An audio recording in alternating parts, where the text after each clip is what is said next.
403 സീറ്റിനകത്ത് കോൺഗ്രസ് മത്സരിച്ചു.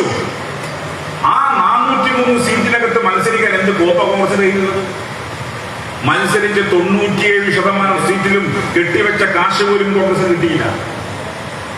കെട്ടിവെച്ച കാശ് പോലും 97% സീറ്റിൽ കിട്ടിയില്ല എന്ന് പറഞ്ഞാൽ കോൺഗ്രസ് ഈ രാഷ്ട്രത്തിനകത്ത് യാഥാർത്ഥ്യം മനസ്സിലാക്കണം. പഴയ ടൈമും പറഞ്ഞിരുന്നൊന്നും കാര്യമൊന്നുമില്ല. ഇപ്പം വീട്ടിൽ കോപ്പൊന്നുമില്ല. 97% സീറ്റിൽ കെട്ടിവെച്ച കാശില്ല.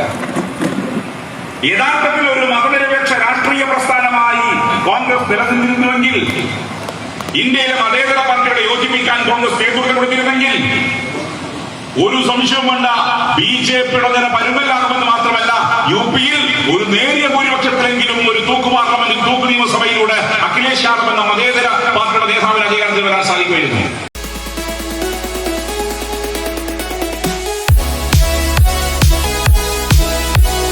CPIM-ൽ 23ാമത്തെ പാർട്ടി കോൺഗ്രസ് ആണ് കണ്ണൂർ ജില്ലയിൽ വെച്ച് നടക്കുന്നത്.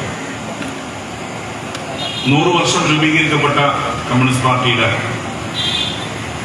23ാമത്തെ കോൺഗ്രസ് കണ്ണൂരിൽ വെച്ച് നടക്കുമ്പം കേരളത്തിൽ വെച്ച് നടക്കുന്ന 5ാമത്തെ പാർട്ടി കോൺഗ്രസ് ആണ് ഇത് എന്നുള്ളതാണ്. ആദ്യം നടന്ന 4ാം പാർട്ടി കോൺഗ്രസ് ആണ്, കമ്മ്യൂണിസ്റ്റ് പാർട്ടിയുടേതാണ്. കമ്മ്യൂണിസ്റ്റ് പാർട്ടിയുടെ 4ാം പാർട്ടി കോൺഗ്രസ് പാലക്കാട് വെച്ചായിരുന്നു ചേർന്നത്. തുടർന്ന് കമ്മ്യൂണിസ്റ്റ് പാർട്ടിക്കകത്ത് ആശയ അഭിപ്രായ വ്യത്യാസത്തെ തുടർന്ന് കമ്മ്യൂണിസ്റ്റ് പാർട്ടി മാർക്സിസ്റ്റ് എന്ന നമ്മുടെ പാർട്ടി പറഞ്ഞതിന് ശേഷം കേരളത്തിൽ വെച്ച് ആദ്യം ചേർന്ന പാർട്ടി കോൺഗ്രസ് കൊച്ചി പാർട്ടി കോൺഗ്രസ് ആയിരുന്നു. 1968 8ാം പാർട്ടി കോൺഗ്രസ്. തുടർന്ന് 13ാമത്തെ പാർട്ടി കോൺഗ്രസ് തിരുവനന്തപുരത്തും 20ാമത്തെ പാർട്ടി കോൺഗ്രസ് കോഴിക്കോടും 10 വർഷം പിന്നിടുമ്പോൾ 23ാമത്തെ പാർട്ടി കോൺഗ്രസിനാണ് കണ്ണൂരിൽ കമ്മ്യൂണിസ്റ്റ് പാർട്ടി പിറന്നു വീണ, കേരളത്തിൽ കമ്മ്യൂണിസ്റ്റ് പാർട്ടി പിറന്നു വീണ കണ്ണൂരിൽ വെച്ച് നടക്കുന്നത്. ഈ പാർട്ടി കോൺഗ്രസിന്റെ രാഷ്ട്രീയ പ്രാധാന്യം നിങ്ങൾക്ക് ഏവർക്കും ബോധ്യമുള്ളതാണ്. CPIM-നെ സംബന്ധിച്ചിടത്തോളം CPIM-ന്റെ അടുത്ത 3 വർഷക്കാലത്തേക്കുള്ള രാഷ്ട്രീയ അടവ് സമീപനം എന്തായിരിക്കണം? ആ അടവ് സമീപനം സംബന്ധിച്ചുള്ള കരട് രാഷ്ട്രീയ പ്രമേയം ഇതിനോടകം പാർട്ടി പ്രവർത്തകർക്കിടയിൽ ബന്ധുക്കൾക്കിടയിൽ എല്ലാം സർക്കുലേറ്റ് ചെയ്യപ്പെട്ടുള്ളതാണ്. അതിൽ സഖാക്കൾക്ക് അഭിപ്രായങ്ങൾ പറയാമെന്ന് മാത്രമല്ല, ഭേദഗതികൾ ഉൾപ്പെടെ നിർദ്ദേശിക്കാനുള്ള അവകാശം പാർട്ടി ബന്ധുക്കൾക്കും പാർട്ടി സഹയാത്രികൾക്കും പാർട്ടി സഖാക്കൾക്കുമുണ്ട്. 23ാം പാർട്ടി കോൺഗ്രസ് കണ്ണൂരിൽ വെച്ച് അവസാനിക്കുമ്പോൾ ഭാവി ഇന്ത്യൻ രാഷ്ട്രീയത്തിൽ നാം സ്വീകരിക്കേണ്ട രാഷ്ട്രീയ നിലപാടെന്തായിരിക്കും എന്ന കാര്യത്തിൽ ഒരു വ്യക്തത ഉണ്ടാക്കിക്കൊണ്ടായിരിക്കുന്നുണ്ട്. CPIM-ന്റെ രാഷ്ട്രീയ പ്രമേയം പറയുന്നത് കോൺഗ്രസിനെ മുൻനിർത്തിക്കൊണ്ട് BJP നേരിടാൻ സാധിക്കില്ല, കോൺഗ്രസുമായി കൂട്ടുചേർന്നുകൊണ്ട് BJP പരാജയപ്പെടുത്താൻ സാധിക്കില്ല. രാഷ്ട്രീയ പ്രമേയം അച്ചട്ട് ശരിയാവുന്ന രീതിയിലുള്ള തെരഞ്ഞെടുപ്പ് വിജയമാണ് ഇന്നലെ, പരാജയമാണ് കോൺഗ്രസ് ഇന്നലെ 5 സംസ്ഥാനങ്ങളിലുണ്ട്. അപ്പൊ സ്വാഭാവികമായും സഖാക്കൾ ചോദിക്കും, ആര് പിടിച്ചു കിട്ടും BJP-യെ? 2024 നടക്കുന്ന പാർലമെന്റ് തെരഞ്ഞെടുപ്പിൽ ഇന്ത്യയിലെ ജനങ്ങളിൽ BJP-യെ പിടിച്ചു കിട്ടും. ഇന്ത്യയിൽ ഓരോ സംസ്ഥാനങ്ങളിലും പ്രാദേശിക രാഷ്ട്രീയ പാർട്ടികളുണ്ട്. ചിലർ പറഞ്ഞു പ്രചരിപ്പിക്കുന്നത് കോൺഗ്രസ് ആണ് ഇതിന്റെ നേതൃത്വം എന്നെങ്കിൽ കോൺഗ്രസ് ആയിരിക്കില്ല നേതൃത്വം. ഇടതുപക്ഷ പാർട്ടികൾ അതിന്റെ ജനകീയ അടിത്തറ അല്ലെങ്കിൽ അതിന്റെ ആശയ അടിത്തറ ഇടതുപക്ഷമായിരിക്കും. ആ ഇടതുപക്ഷത്തിന്റെ രാഷ്ട്രീയ അടിത്തറയിൽ ഇന്ത്യയിലെ മതനിരപേക്ഷ പാർട്ടികൾ BJP മുന്നോട്ട് വെക്കുന്ന വർഗീയ രാഷ്ട്രീയത്തെ 2024 പാർലമെന്റ് തെരഞ്ഞെടുപ്പിൽ പിടിച്ചുകെട്ടുമെന്ന കാര്യത്തിലൊരു സംശോധിക്കുന്നതാണ്. കുറച്ചൊക്കെ ഇങ്ങനെ ഉണ്ടാവും. നിങ്ങളിപ്പോ നിരാശപ്പെടേണ്ട കാര്യമൊന്നുമില്ല. 5 സംസ്ഥാന തെരഞ്ഞെടുപ്പ് നടന്നു, UP-യിൽ തോറ്റുപോയി, 4 സംസ്ഥാനങ്ങളിൽ BJP ജയിച്ചു. അതങ്ങനെയൊക്കെ ഉണ്ടാവും. പക്ഷെ ഇന്ത്യ എന്ന രാഷ്ട്രത്തിന്റെ ജനിതക ഘടനയ്ക്ക് ഒരു പ്രത്യേകത എന്താ? DNA എന്ന് പറയും. ആ DNA-യുടെ പ്രത്യേകത എല്ലാ ധാർഷ്ട്യത്തെയും ചോദ്യം ചെയ്ത് ജനിച്ചേക്കുന്നവനെ.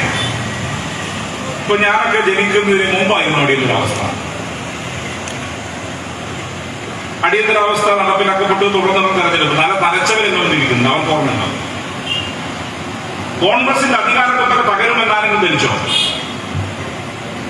കോൺഗ്രസ് അധികാരം നഷ്ടപ്പെടും, ഇന്ദിരാഗാന്ധി പരാജയപ്പെടും ആരെങ്കിലും ധരിച്ചോ? പക്ഷേ തെരഞ്ഞെടുപ്പ് കഴിഞ്ഞു, വോട്ടെണ്ണിയപ്പോൾ കോൺഗ്രസ് തോറ്റു, ഇന്ദിരാഗാന്ധി തോറ്റു, ഒരു മതനിരപേക്ഷ ജനാധിപത്യ രാജ്യത്ത് രൂപപ്പെട്ടു.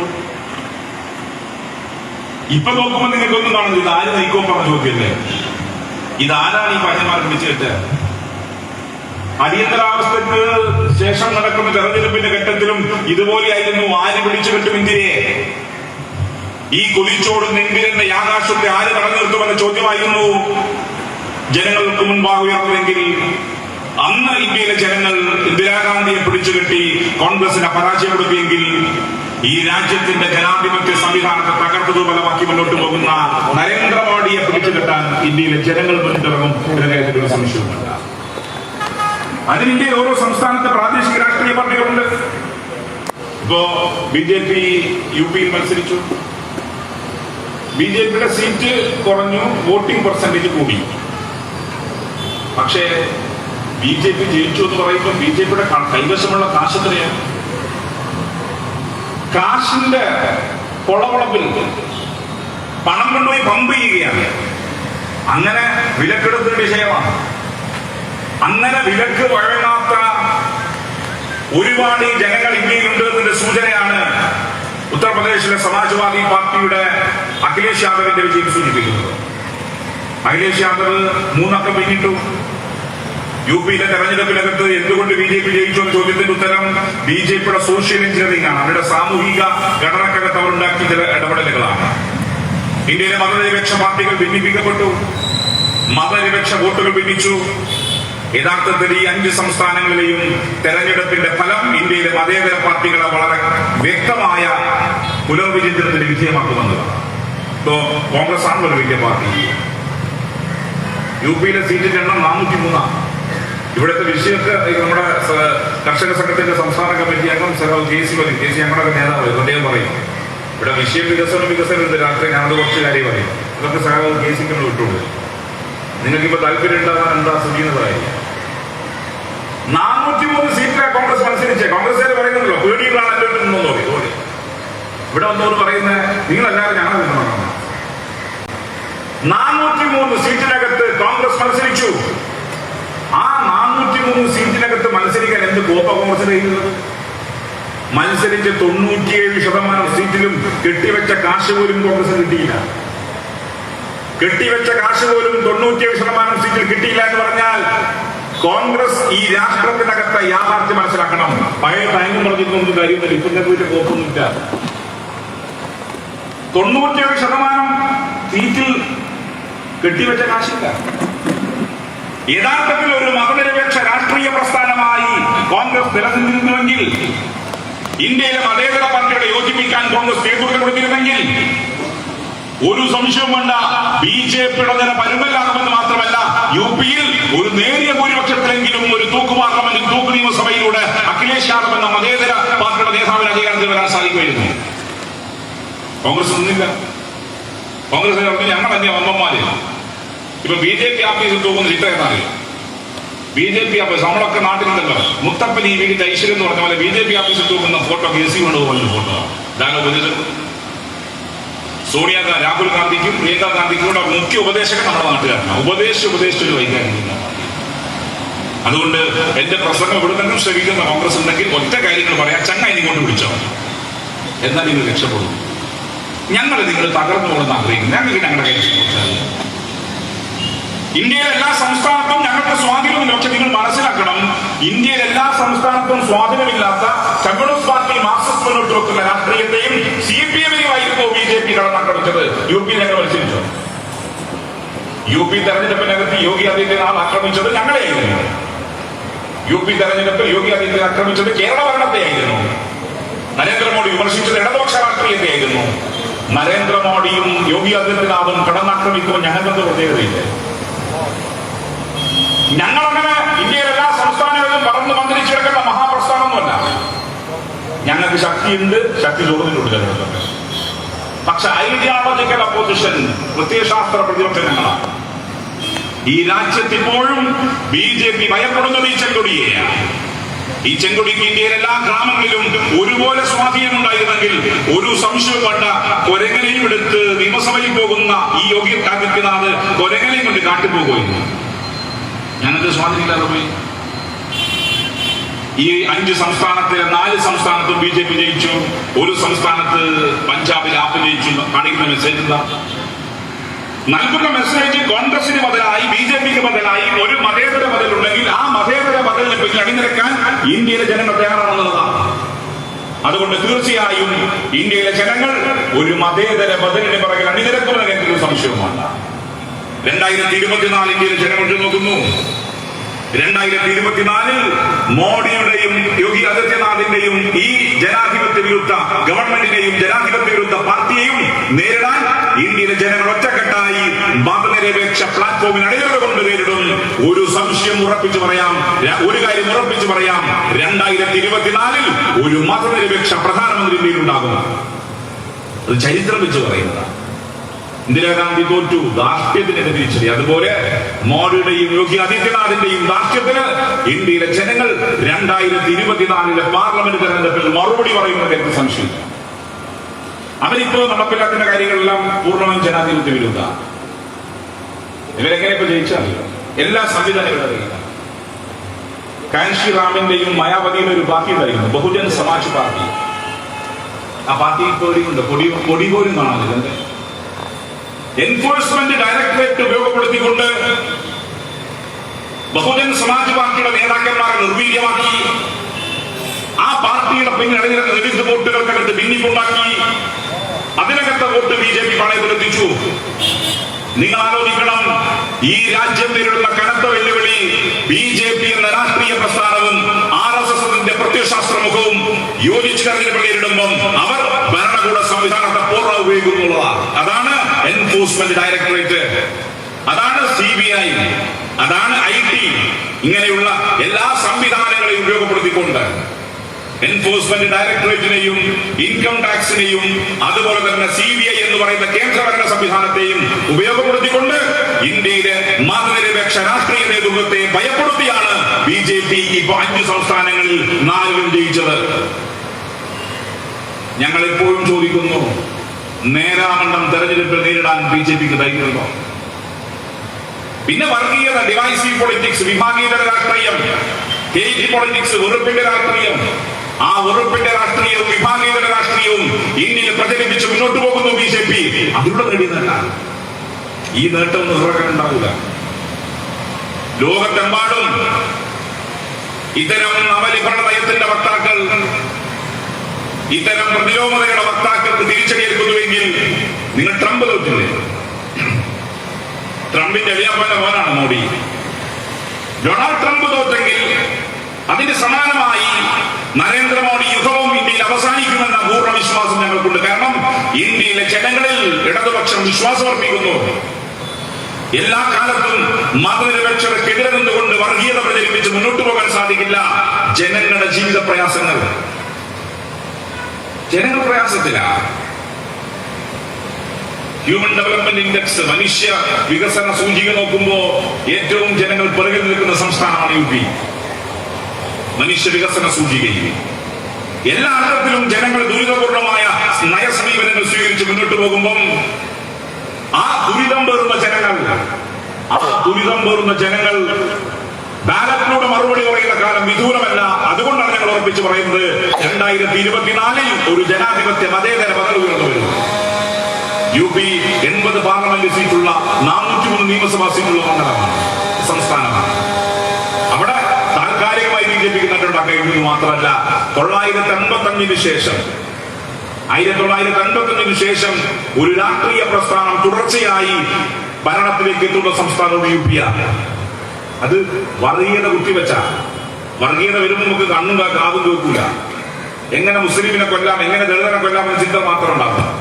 ആ രീതിയിൽ വിഭാഗീയത സൃഷ്ടിച്ചുകൊണ്ടാണ് അവർ താൽക്കാലികമായി അധികാരത്തിലേറിയത്. ആ വിഭാഗീയത രാഷ്ട്രീയം ഏറെക്കാലം പിടിച്ചു കൊണ്ടുപോയി. അതാണ് വസ്തുത. പിന്നെ കോൺഗ്രസ് നിലനിൽക്കുന്ന രാഷ്ട്രീയ യാഥാർത്ഥ്യം അംഗീകരിക്കണം. കോൺഗ്രസിനകത്ത് വല്ല ചർച്ചയൊന്നുമില്ലല്ലോ. G23 എന്നൊരു ഗ്രൂപ്പുണ്ട്. G23 രാഷ്ട്രങ്ങളല്ല. G23 എന്ന് പറഞ്ഞ കോൺഗ്രസിനകത്തെ വിമതരാണ്. ആ വിമതർ അവർ പറയുന്നു വർക്കിംഗ് കമ്മിറ്റി യോഗം വിളിക്കണം. ഞാൻ നിയമസഭയിൽ കളിയാക്കി പറഞ്ഞു, ഞാൻ യഥാർത്ഥത്തിൽ രാഷ്ട്രീയ വിശകലനം ചെയ്തെന്നെ പറഞ്ഞ് പഞ്ചാബ് നോക്കുന്നു. തോക്കണം അപ്പോഴും ഞാൻ ആഗ്രഹിച്ചില്ല കേട്ടോ. പക്ഷെ സത്യം വിളിച്ചു പറയേണ്ടി വരുമല്ലോ. ഈ ഗോവനും മോഡിയുമാണ് ഇതിന്റെ പ്രശ്നം. ഇവര് യഥാർത്ഥ രാഷ്ട്രീയമൊന്നുമില്ല. അവര് കറപ്റ്റഡൊന്നല്ല. അവരുടെ പാരമ്പര്യത്തെ ഞങ്ങൾ ചോദ്യം ചെയ്യുന്നില്ല.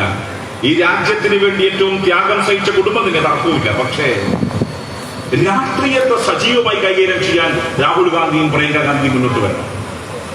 കോൺഗ്രസ് ഈ രാജ്യത്തെ നിലനിൽക്കുന്ന വസ്തുനിഷ്ഠ യാഥാർത്ഥ്യം മനസ്സിലാക്കി തങ്ങളുടെ കരുത്തിനെ അടിസ്ഥാനപ്പെടുത്തിക്കൊണ്ട് ഇന്ത്യയിലെ വിശാല ജനാധിപത്യ മതേതര പാർട്ടികളുമായി വിട്ടുവീഴ്ചയ്ക്ക് തയ്യാറാവണം. ഇവിടെ UP-യിൽ അത്തരമൊരു സമീപനം കോൺഗ്രസ് സ്വീകരിച്ചിരുന്നുവെങ്കിൽ 403 സീറ്റിൽ മത്സരിക്കുന്നതിന് പകരം അഖിലേഷ് യാദവുമായി ധാരണയുണ്ടാക്കി ഈ 403-ൽ ശരി ഒരു 10-50 സീറ്റ് ഞങ്ങൾ കിട്ടാം, ബാക്കി ഞങ്ങൾ നിങ്ങളെ പിന്തുണക്കാം എന്ന സമീപനം സ്വീകരിച്ചിട്ടുണ്ടായിരുന്നെങ്കിൽ എന്താവേണ്ടത്? സ്വീകരിച്ചില്ല. പകരം പഴയ 80 തയമ്പും പറഞ്ഞ് സ്വാതന്ത്ര്യ സമരത്തിന്റെ കഥയും പറഞ്ഞ് നെഹ്റുവിന്റെ പാരമ്പര്യം പറഞ്ഞ് അതിനകത്ത് ഇങ്ങനെ അഭിരമിച്ച് പോയി പോകുക കോൺഗ്രസ്. ആ പാരമ്പര്യത്തിൽ അഭിരമിച്ച് പോകുന്നതിന് പകരം ഈ രാജ്യത്തെ വസ്തുനിഷ്ഠ യാഥാർത്ഥ്യം മനസ്സിലാക്കാൻ കോൺഗ്രസ് മുന്നോട്ട് വരണം. അതിനെ പറ്റിയ നേതൃത്വം നിർഭാഗ്യവശാൽ കോൺഗ്രസിനില്ല എന്നുള്ളതാണ്. കോൺഗ്രസിന് ഇപ്പൊ ഒരു നേതൃത്വമില്ല. കോൺഗ്രസിന്റെ ക്യാപ്റ്റൻ ഇല്ല. ക്യാപ്റ്റൻ ഇല്ലാത്ത ആടി ഉലയുന്ന കപ്പലായി കോൺഗ്രസ് മാറി. ആ കോൺഗ്രസ് നയിക്കാൻ കോൺഗ്രസിന് പല സംസ്ഥാനത്തും ജനങ്ങളുണ്ട്, പക്ഷെ നേതാവില്ല. നിങ്ങൾ കണ്ടില്ലേ, ഗോവയിൽ ബംഗറിൽ താമസിപ്പിച്ചു എന്ന് പറഞ്ഞാൽ എല്ലാവരും കൊണ്ട് റിസോർട്ടില്ല. ഇതല്ലേ സ്ഥിതി.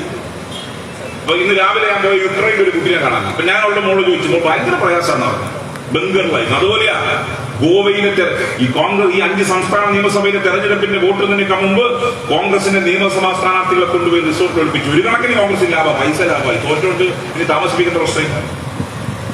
ഇതല്ലേ അവസ്ഥ. അപ്പൊ ഇത്തരമൊരു സവിശേഷമായ സാഹചര്യം അവിടെയും ഇടതുപക്ഷം പ്രതീക്ഷയോടെ ഞങ്ങൾ രാജ്യത്തെ ജനങ്ങൾ ഉറ്റുനോക്കുന്നു. BJP മുന്നോട്ട് വെക്കുന്ന വർഗീയതര രാഷ്ട്രീയത്തെ ഇനിയിപ്പോ വില കൂടാൻ തുടങ്ങും. ഇത്രയും ദിവസം പെട്രോളിന്റെ വില കൂടിയില്ല, ഇനി മെല്ലനെ പൊങ്ങാൻ തുടങ്ങും.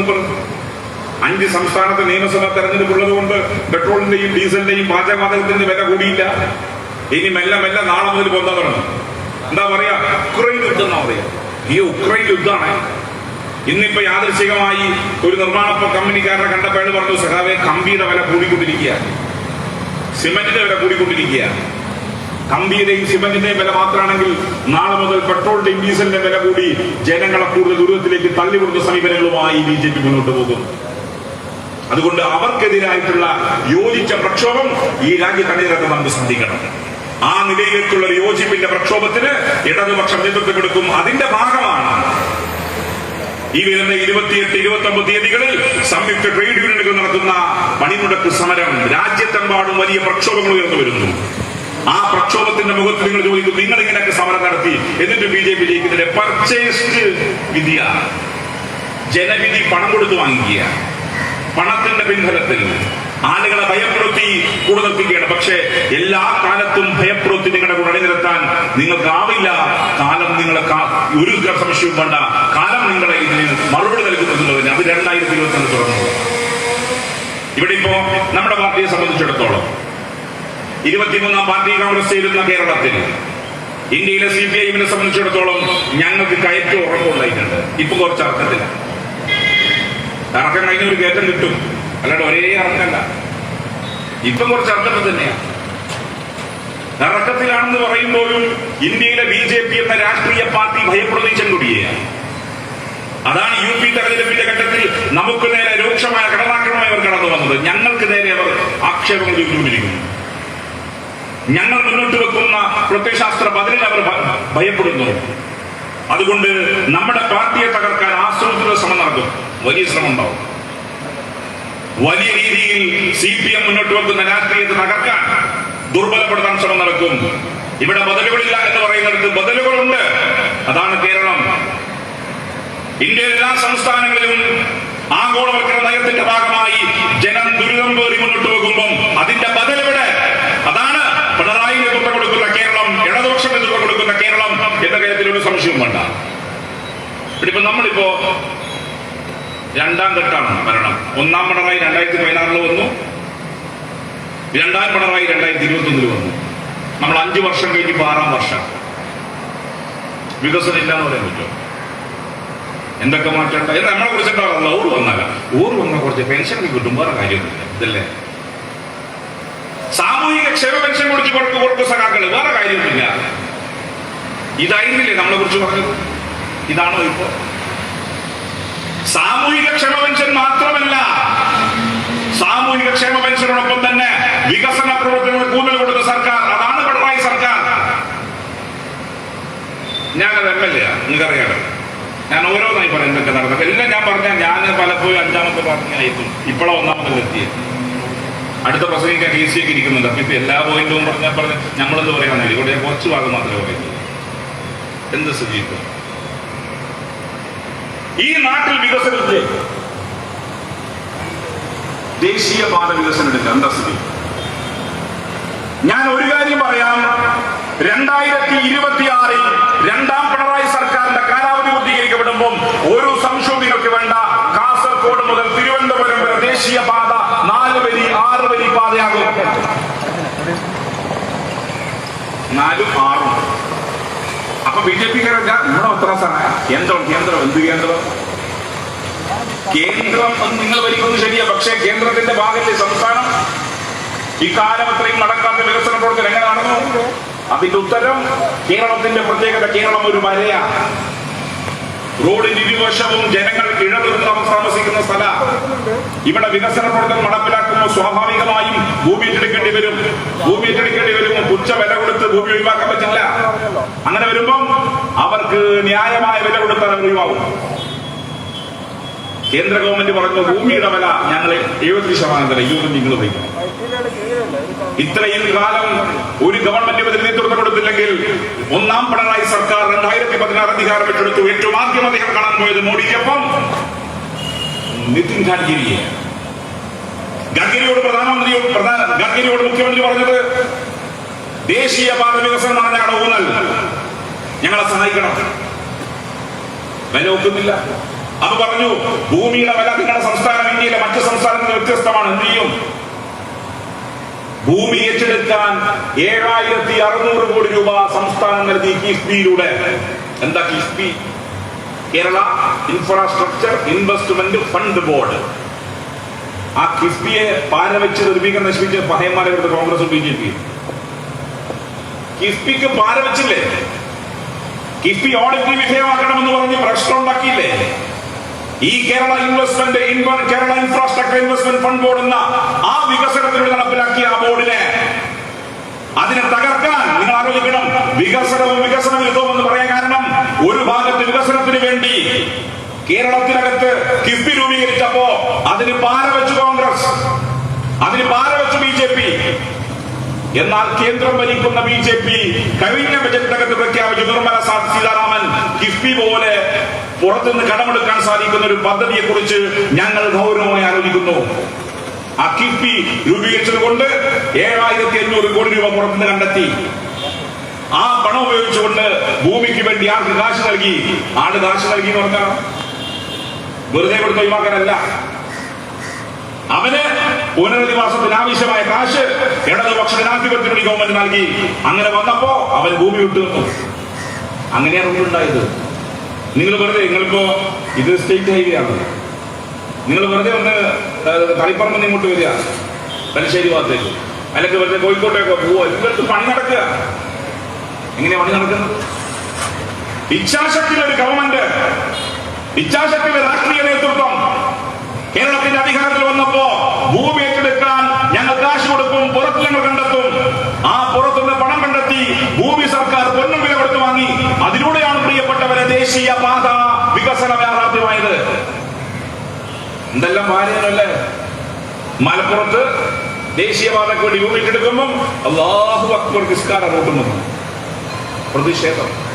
റോഡ് നിസ്കരിക്കാൻ പറ്റുമോ? റോഡ് എല്ലാം മറ്റേ മലം മൂത്രം എന്തൊക്കെ നജീസ് വൃത്തിയല്ലേ, വൃത്തികേടല്ലേ, വൃത്തിഹീനമായ സ്ഥലമല്ലേ? പിണറായി സർക്കാരിനെതിരെ ചില മുസ്ലിം മതസംഘടനകൾ ദേശീയപാതയ്ക്ക് വേണ്ടി ഭൂമി എടുക്കാൻ ശ്രമിച്ചപ്പം പരസ്യമായി നിഷ്കരിച്ച് പ്രതിഷേധിച്ചില്ലേ? മലപ്പുറത്ത് അങ്ങ് തളിപ്പറമ്പെത്തിയപ്പം വയൽക്കിളി കിളി പറഞ്ഞു പോയില്ലേ? ഒരു വയൽക്കിളികൾക്ക് മുന്നിലും ഒരു വർഗീയ ശക്തികൾക്ക് മുന്നിലും ഈ ഗവൺമെന്റ് മുട്ടുമണക്കില്ല എന്ന് പ്രഖ്യാപിച്ചപ്പോ പറകോട്ട് പോകേണ്ടി വന്നു. 2026 എത്തുമ്പോഴേക്കും കാസർഗോഡ് തലപ്പാടി മുതൽ തിരുവനന്തപുരം കളിക്കാവള വരെയുള്ള ദേശീയപാത 650 കിലോമീറ്റർ 4 വരി 6 വരി പാതയാകും. ഒരു സംശോധനയ്ക്ക് വേണ്ട. ഇപ്പോ ഞാൻ ജനിക്കുന്നതിനൊക്കെ മുമ്പുള്ളതാ തലശ്ശേരി മാഹി ബൈപ്പാസ് ഷിക്കാരി ശങ്കുന്റെ ഭാഗ്യാനക്ക്. അതിപ്പോ യാഥാർത്ഥ്യമായി 2022 ഉദ്ഘാടനം ചെയ്യും. ഇതാണ് സ്ഥിതി. നേരത്തെ ഭൂമി കൊടുക്കാൻ തയ്യാറായില്ലെങ്കിൽ ഇന്നിപ്പോ എന്നെ കാണാൻ വരുന്നതിന് അറിയോ? കഴിഞ്ഞ ദിവസം തലശ്ശേരി MLA ഓഫീസിൽ ആഞ്ചാക്കര അല്ല നമ്മുടെ ഭൂമി കൂടി എടുക്കണം. ഞാൻ ചൊന്ത കൊടുവള്ളി കോപ്പറേറ്റീവ് ഹോസ്പിറ്റൽ പറഞ്ഞൂടെ? ആ കോപ്പറേറ്റീവ് ഹോസ്പിറ്റലിന്റെ കുറച്ച് മുമ്പോട്ട് പോകുമ്പോൾ പിണറായിലേക്ക് തെറ്റുന്ന റോഡുണ്ട്. തലശ്ശേരി കണ്ണൂർ റോഡിലെ ഗതാഗത കുരുക്കിന്റെ മൂല കാരണം അവിടെ റെയിൽവേ മേൽപ്പാലം വരുന്നു. ആ റെയിൽവേ മേൽപ്പാലം വരുമ്പം മേൽപ്പാലത്തിലൂടെ ഭൂമി ഏറ്റെടുക്കണം. കിഫ്ബിയിലൂടെ ഭൂമി ഏറ്റെടുക്കാൻ വേണ്ടി പോയപ്പോഴാണ് തിരിയുന്നത് 10 ലക്ഷം 15 ലക്ഷം സെന്റിന്. അപ്പോഴാ വന്നല്ല ബാക്കി കൂടി എടുക്കുവാണ്. അപ്പൊ ഞങ്ങൾ പറഞ്ഞു ഞങ്ങൾക്ക് ഇത്രേ ഭൂമി വേണ്ടുള്ളൂ, ബാക്കി നിങ്ങൾ എന്താ കഴിക്കും. നേരത്തെ ഭൂമിക്ക് തരാൻ ആളുകൾ തയ്യാറായില്ലെങ്കിൽ ഇന്ന് ഭൂമിക്ക് വേണ്ടി സ്വയം ആളുകൾ വിട്ടുതരാൻ തയ്യാറായ സാഹചര്യമാണ് കേരളത്തിൽ. ഇതാണ് മാറ്റം. കുറെ നിങ്ങളെന്നെ ചീത്ത പറഞ്ഞിട്ടുണ്ട്. തലശ്ശേരി ഒരു മരനോളിപ്പാലം അല്ലേ? നല്ലോണം പറഞ്ഞിട്ടുണ്ടാവില്ല, ഉറപ്പല്ല, ചിരിക്കുന്നത് ചിലര്. തലശ്ശേരി ഇരിട്ടിയിൽ അങ്ങ് പുറപ്പെട്ട് തലശ്ശേരി ചുങ്കം കഴിഞ്ഞ് അങ്ങ് ഇറങ്ങും, പിന്നെ ക്യൂവാ. പിന്നെ നമുക്കൊരു പ്രത്യേകത നന്നായി പിന്നെ അത് നല്ല പറയില്ല. മോട്ടലിൽ കിടക്കുമ്പോൾ മരണത്തെറിയാം. മോനെ കൊണ്ടതിന് കൊള്ളാമോ? നിങ്ങൾ തെക്കോട്ടും വടക്കോട്ടും പോയാൽ നല്ലത് വേറെ വല്ല കാര്യമുണ്ടാകും. പാർട്ടി സമ്മേളനത്തിൽ നമ്മളിട്ട് കൊളന്ന് മാലയാക്കി. ഇപ്പൊ പാലം വന്നില്ല. പാലം വരാൻ സാധ്യമായ എങ്ങനെ എന്തുകൊണ്ടോ പാലത്തിന്റെ നിർമ്മാണം വയ്ക്കിയത്? ഉൾനാടൻ ജലപാത വരുമ്പം പാലത്തിന്റെ ഹൈറ്റ് കൂടും. ഹൈറ്റ് കൂടുമ്പോൾ ഭൂമി ഏറ്റെടുക്കേണ്ടി വരും. ഭൂമി ഏറ്റെടുക്കാൻ പറഞ്ഞാൽ അല്ല പൊയ്ക്കൊന്നും പറഞ്ഞില്ല. ഇത് പല പ്രക്രിയകളുണ്ട്. 3D notification. ഞാനിപ്പോ പറയട്ടോ, ഞാൻ ഇങ്ങോട്ട് വരണ്ടെന്ന് വിചാരിച്ചതാണ്. 2 മനസ്സിൽ ആദ്യം വരേണ്ട കാര്യമില്ല തോന്നി. ഇപ്പൊ കുറച്ചാളെല്ലാം വന്ന് ഞാൻ ആദ്യം വന്നെങ്കിൽ ഇത്തരത്തിൽ ഒരു കാര്യം ഉണ്ടായില്ല. ഇപ്പൊ കുറച്ചാളല്ല. സാമാന്യ ഒരു ലോക്കൽ കമ്പനിയുടെ ഉദ്യോഗമായി. ഞാൻ പുറപ്പെട്ടാണ് 4:20 പുറപ്പെട്ട് ഒരു 4:35 അങ്ങനെ പൂക്കോട് എത്തുമ്പോഴാണ് രാജേഷ് വിളിക്കുന്നത്. ഇങ്ങനെയുള്ള വെച്ചത് TV രാജേഷ്. ഇന്നൊരു ചെറുപ്പക്കാരൻ മരിച്ച ഫോട്ടോയും കണ്ടില്ലേ? 6 പേർക്ക് ജീവൻ കൊടുത്ത് പൂക്കോടാ പോരാ. BSNL നമ്മുടെ സഖാവിന്റെ മകനാണ്. അപ്പൊ എൻ്റെ അടുത്ത് ചോദിച്ചു രാജേഷിനെ BSNL ജീവനക്കാരുടെ ചാർജ് ചെയ്യും. ഞാൻ അങ്ങോട്ട് ഇഞ്ഞൊന്ന് വരുന്നു. ഞാനാണ് 10 മിനിറ്റ് കയറി. ഇവിടെ 5 മണിക്ക് യോഗം. 4:15 പാർട്ടി ഓഫീസ് പുറപ്പെട്ട ഞാൻ 10 മിനിറ്റ് വീട്ടിൽ 15 മിനിറ്റ് വീട്ടിൽ ചെലവാക്കി. എന്നിട്ട് ഞാൻ എത്തി 5:10. മുമ്പാണ് കൊടുങ്ങലല്ലേ? KSTP നിർമ്മാണം പൂർത്തിയായില്ലേ?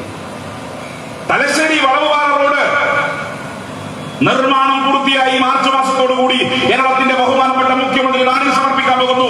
ഈ പ്രകടമായ മാറ്റം നാം കാണണ്ടേ? എന്തെല്ലാം ഇരക്കര കേട്ടോ. നമ്മളെല്ലാം പുതിയ നിയമസഭാ സാമാജികന്മാരെ എന്തൊക്കെ കൂടുതൽ ഉണ്ടാക്കിയത്. മട്ടന്നൂർ എയർപോർട്ട് അതിന്റെ ഗുണഭോക്താക്കൾ നിങ്ങൾ കേട്ടോ. മട്ടന്നൂർ എയർപോർട്ട് ഉമ്മൻചാണ്ടിയുടെ കാലത്ത് ഉമ്മൻചാണ്ടി ഒരു 5.5 ടൺ ഭാരമുള്ള വിമാനം ഇറക്കിയിട്ട് പറഞ്ഞ് ഉദ്ഘാടനം ചെയ്തിരിക്കുന്നു. ഞങ്ങൾ വിചാരിച്ചു ഈ പഹയ പറയുന്നത് കയറുന്നു. ഉമ്മൻചാണ്ടി K. ബാബു ഓർ പുറത്തുനിന്ന് ഒളിവി ചെയ്ത്. കാരണം ഓർക്കറിയില്ല അഥവാ വിമാനം കുത്തുമ്പോ മൂട് കുത്തിപ്പോയാലോ റിസ്ക് നിന്നില്ല. പുറത്തുനിന്ന് വീശിയിട്ട് പറഞ്ഞ് ഉദ്ഘാടനം ചെയ്തു. എന്നാ പിണറായി അങ്ങനെയല്ല ചെയ്തത്.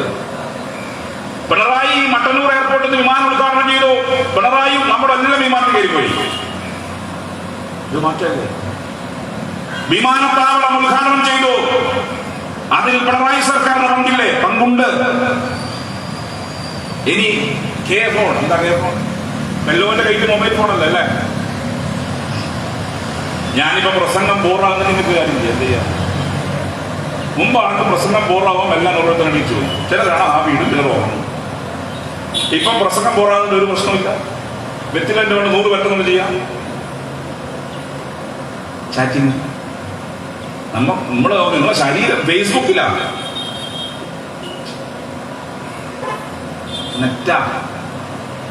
ഇപ്പോഴാണെങ്കിൽ BSNL നെറ്റിന് കണക്ഷനില്ല, വേഗതയില്ല. ഇതിങ്ങനെ കറങ്ങലല്ലേ, ഒരു ഫോട്ടോ ഡൗൺലോഡ് ചെയ്യണേ ഇങ്ങനെ കറങ്ങുന്നുണ്ട് ഒരു 10 മിനിറ്റ്. മാറാൻ പോവാണ്. ഈ മാർച്ച് മാസത്തോടുകൂടി കേരള K-ഫോൺ യാഥാർത്ഥ്യമാകുന്നു. 3000-ലേറെ വരുന്ന സർക്കാർ ഓഫീസുകൾ ആദ്യം തുടങ്ങുന്നു. K-ഫോൺ എന്താ? K-ഫോൺ Kerala fibre optical network, BPL കുടുംബങ്ങൾക്ക് സൗജന്യം. K-ഫോൺ പദ്ധതി വന്നാലോ എന്തേലും ഓർമ്മ ഉണ്ടെങ്കിൽ എന്തെല്ലാം ഭാര്യ എന്തെല്ലാം വിദ്യ പറഞ്ഞു. K-ഫോൺ പദ്ധതി നടപ്പിലാക്കാതിരിക്കാൻ നടത്തിയ ശ്രമങ്ങൾ എന്താ? K-ഫോൺ പദ്ധതി വരുമ്പോ ആദ്യം ഈ കോൺഗ്രസ് ലീഗുകാർക്ക് നമ്മൾ കൊടുക്കും. ഇതിന് വേഗം ഞെക്കുമ്പോൾ തന്നെ ഫോട്ടോ വരട്ടെ. എല്ലാവർക്കും ഇൻസ്റ്റ, ഫേസ്ബുക്ക്, വാട്സപ്പ് എല്ലാം ഉണ്ടല്ലോ. എല്ലാവർക്കും നെറ്റ് കണക്ഷൻ ഇല്ലാത്ത ആളില്ലല്ലോ ഇപ്പോ. എല്ലാവരും മൊബൈൽ ഫോൺ ഉണ്ട്. ഇങ്ങനെ പറഞ്ഞി കൊടുക്കില്ലേ? ഈ K-ഫോൺ പദ്ധതി വരുമ്പം അതിന്റെ ഗുണഭോക്താക്കൾ നെറ്റ് കണക്ഷൻ, അതിവേഗ ഇന്റർനെറ്റ് കണക്ഷൻ എല്ലാവർക്കും ലഭിക്കുന്ന രീതിയിലേക്ക് K-ഫോൺ പദ്ധതി സംസ്ഥാന സർക്കാർ യാഥാർത്ഥ്യമാക്കിയിരിക്കുന്നു. എന്തെല്ലാം ഭാരവച്ചു, അതിന്റെ മുകളിൽ എന്തെല്ലാം കലാപം കേരളത്തിനകത്ത് ഉണ്ടാക്കാൻ ശ്രമിച്ചു. ഓർമ്മയില്ലേ? ശ്രമിച്ചു. ഇടതുപക്ഷ സർക്കാർ പിറകോട്ട് പോയില്ല, മുന്നോട്ട് പോയി. K-ഫോൺ യാഥാർത്ഥ്യമായിരിക്കുന്നു. അടുത്തേതാ? GAIL pipe line. ഓർമ്മ ഉണ്ടോ? ഗെയിൽ പൈപ്പ്. എന്ത് ഗെയിൽ? സുരേന്ദ്രൻ പറഞ്ഞ BJP സംസ്ഥാന പ്രസിഡന്റ്. എന്ത് പൈപ്പ് ലൈൻ? എന്ത് നടപ്പിലാണ്? GAIL pipe line യാഥാർത്ഥ്യമായിരിക്കുന്നു.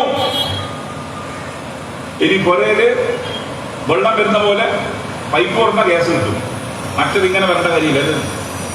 അതുകൊണ്ട് എന്തൊക്കെ പമ്പത്തര ഇനി എന്നോട് എതിർപ്പം തോന്നുന്നില്ല. ഈ ഗ്യാസ് കൊണ്ടുവരുന്ന ആൾക്കാർ എതിർപ്പ് തരാൻ പറ്റില്ല. എനക്കെ കൊണ്ട് വരാൻ സൗകര്യമില്ല. ഇനി ഞാനൊന്നും ബസ് ചെയ്യണം, എന്നെ തുറന്നാൽ മതി. ഒരേ അടുക്കളയിലേക്ക് ഒരു പൈപ്പാണ്, എന്നിട്ട് തുറക്കുക, ഗ്യാസ് കൂട്ടുക. മറ്റേത് മറ്റേ ഓം വെച്ചിട്ട് അവനൊരു അടുക്കള ചുറ്റിക്കളിയുണ്ട് എന്നാ കിട്ടുന്നവരെ. ഇത് റേറ്റിന് പുറമെ പിന്നെ എന്നെ കിട്ടാൻ വേണ്ടി ചുറ്റിക്കളിയുണ്ടാവും. ഞാനൊന്നും വേണ്ട. ഗെയിൽ പൈപ്പ് ലൈൻ വന്നപ്പോ എന്താ? ഗെയിൽ പൈപ്പ് ലൈൻ വന്നപ്പോ എന്തേലും ബഹളം ഓർമ്മ ഉണ്ടെങ്കിൽ ഇതാ പൊട്ടിത്തെറിക്കാൻ പോകുന്നു. സാധാരണ നിലയിൽ അന്താരാഷ്ട്ര മാർഗനിർദ്ദേശങ്ങൾ, സെക്യൂരിറ്റി മാർഗനിർദ്ദേശങ്ങൾ പറയുന്നു, ജനങ്ങളെ ബോധ്യപ്പെടുത്തണം, ഇന്ന കാര്യങ്ങൾ വരുന്നുണ്ട്. നിങ്ങൾ വിമാനത്തിൽ പോകില്ലേ? പോയാൽ